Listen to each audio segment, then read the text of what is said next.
नमस्कार। मैं हूँ रीटा बख्शी वर्मा और आप देख रहे हैं आर्य खबर। 2001 बैच के आईपीएस अधिकारी और एडीजीपी पूरन कुमार के सुसाइड केस में हरियाणा सरकार ने शत्रुजीत कपूर को छुट्टी पर भेज दिया है, जो डीजीपी हैं। और इससे पहले रोहतक के सुपरिटेंडेंट ऑफ पुलिस नरेंद्र बिजरानिया का भी ट्रांसफर कर दिया था। बढ़ते दबाव की वजह से हरियाणा सरकार कार्रवाई तो कर रही है, लेकिन सवाल यह है कि जातिगत विषमता क्या इतनी है कि एक आईपीएस रैंक के व्यक्ति को इतनी उसकी प्रताड़ना हो जाए कि आत्महत्या के अलावा उसके पास कोई विकल्प ही ना बचे। इस पूरे मुद्दे पर बात करने के लिए हमारे साथ है जाने माने वकील शशांक देव जी। शशांक देव जी, आपका हमारे कार्यक्रम में स्वागत है। नमस्कार। सबसे पहले तो सवाल यही है कि ये जिस तरह से एआईडीजीपी ने सुसाइड किया है, ये हमारी प्रशासन पर एक प्रश्न चिन्ह भी है कि मतलब इतना बड़ा आईपीएस ऑफिसर रैंक का आईपीएस ऑफिसर और सुसाइड करने जातिगत भेदभाव की वजह से उसे सुसाइड करना पड़ा। देखिए, ये प्रश्न बड़ा कठिन प्रश्न है, जैसा मैं समझता हूँ। देखिए, प्रशासन तो वो खुद प्रशासन के भाग थे। उनका काम था कि इस तरह के घटनाओं को रोकना, और वो खुद जो है वो घटना के शिकार हो गए। तो यह भी एक अपने आप में विडंबना है। तो कहने का अर्थ यह है कि जाति हमारे समाज की सच्चाई है। जातिगत भेदभाव भी हमारे समाज की सच्चाई है। प्रत्यक्ष और परोक्ष रूप से इस तरह की घटनाएं हमारे समाज में देखने को यदा कदा मिल जाती है। और बड़े बड़े ऑफिसर और बड़े बड़े पढ़े लिखे हुए व्यक्ति भी इसके शिकार बनते हैं। इसमें एजुकेशन का कोई बहुत बड़ा योगदान नहीं है। क्योंकि जब व्यक्ति इतना प्रताड़ित हो जाता है, तब उसका एजुकेशन काम नहीं आता है।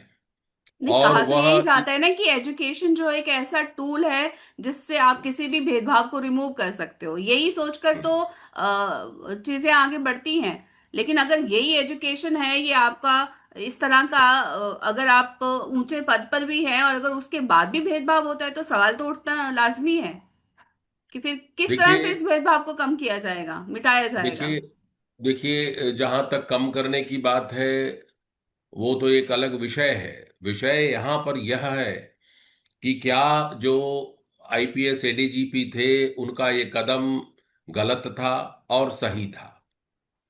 मैं समझता हूं कि उनका कदम जो है गलत था, क्योंकि हर चीज का कोई भी पढ़ा लिखा हुआ व्यक्ति और कोई भी जो है, अगर कोई भी कॉमन सेंस से भी यूज करता, तो अगर कोई अगर जातिगत भेदभाव कर रहा है, तो उसके विरुद्ध जो है कानूनी कार्रवाई करने के लिए जो है कदम उठाता। वो खुद प्रशासन के आदमी थे, उनको कानून भी पता था। वो कितने चीजों को, कितने केसों को जो है वो सॉल्व किए होंगे।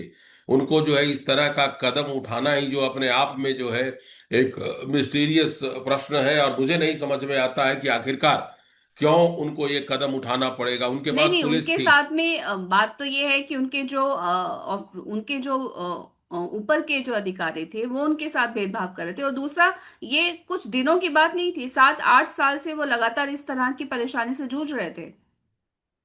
मैडम, अगर भारतीय संविधान अगर सबको राइट देता है कि कानून के शरण में जाने का, तो इनको कोई रोक नहीं रहा था कि कानून के शरण में जाएं। देखिए, आप चाहे कानून के अंदर आईपीएस ऑफिसर भी है, कानून के अंदर लॉयर भी है, कानून के अंदर जजेस भी हैं। तो मेरा ये मानना था कि अगर इनके साथ कोई भी सीनियर अधिकारी भेदभाव कर रहे थे, तो सही तरीका तो यही होता कि आप कानून के समक्ष जाते और कानूनी कार्रवाई करते। लेकिन इन्होंने ऐसा नहीं किया, अपने आप को जो है खत्म कर लिया। ये अपने आप में जो है एक बहुत बड़ा घोर जघन्य अपराध है।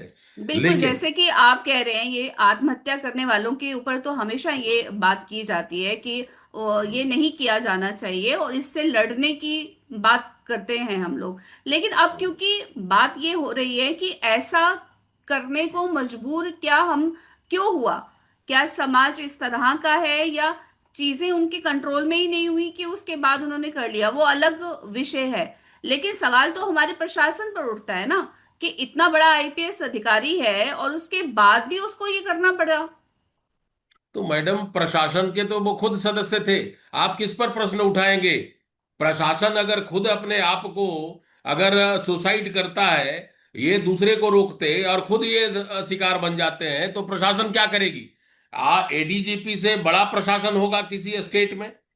ये तो उच्चतर पद पर, उच्चतम पद पर बैठे हुए थे। देखिए, यह एक रैंडम घटना हो सकती है, यह एक व्यक्ति विशेष की घटना हो सकती है कि इन्होंने जो है ये अपमान सहन नहीं किया और इस तरह के ड्रास्टिक कदम को उठाया।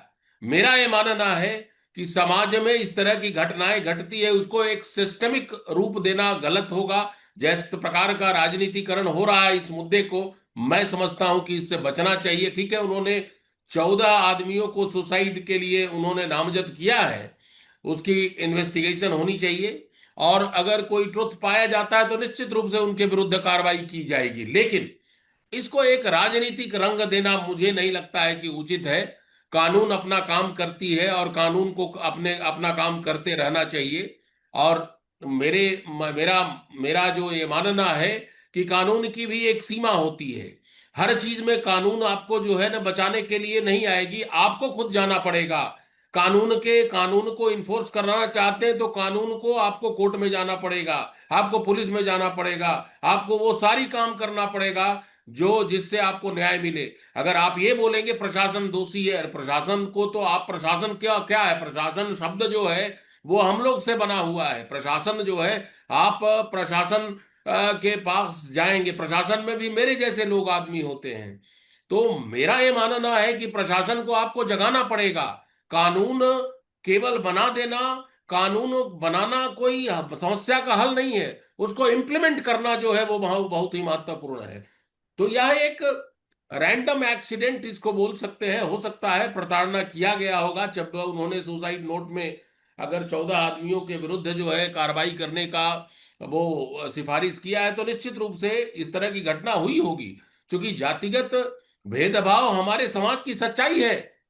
मैं जैसा पहले भी बताया आपको, हो रहे हैं प्रत्यक्ष और परोक्ष, डायरेक्टली और इनडायरेक्टली हर जगह होते हैं। चाहे वो प्राइवेट सेक्टर हो, चाहे वो पब्लिक सेक्टर हो, हर जगह है जातिगत भेदभाव है। कानून अपनी जगह है, लेकिन भेदभाव तो है, इसमें किसी भी तरह की कोई हमको शंका नहीं है। बिल्कुल जिस तरह से आप बोल रहे हैं, लेकिन सवाल तो फिर यहाँ पे यही खड़ा होता है ना कि ये किस तरह का लोकतंत्र है जहाँ पे हम बहुत ही खुले तौर पे ये कह रहे हैं कि जातिगत भेदभाव तो होता ही है, तो इसमें कोई किसी को इतना अगर है तो उसको चीजों को इतना सुसाइड मामला जो है, अब सुसाइड उन्होंने किया है अगर, तो उसके बाद ही ये विचार विमर्श शुरू हो रहा है ना कि आखिर इस।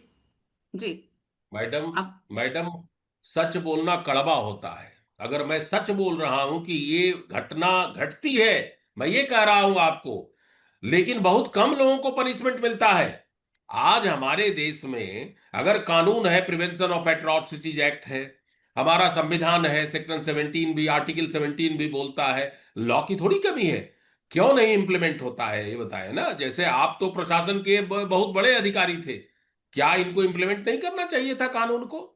मैं तो इन्हीं से पूछता हूं, खास करके अब ये तो जीवन में नहीं रहे, और लेकिन प्रशासन और क्या होता है, इन्हीं को इंप्लीमेंट करना चाहिए था। नहीं, इन प्रशासन की तो एक कड़ी है ना, ये पूरा का पूरा सिस्टम अगर एक मैडम, तरफ है। मैडम कड़ी है, लेकिन प्रशासन के बहुत बड़े कड़ी है।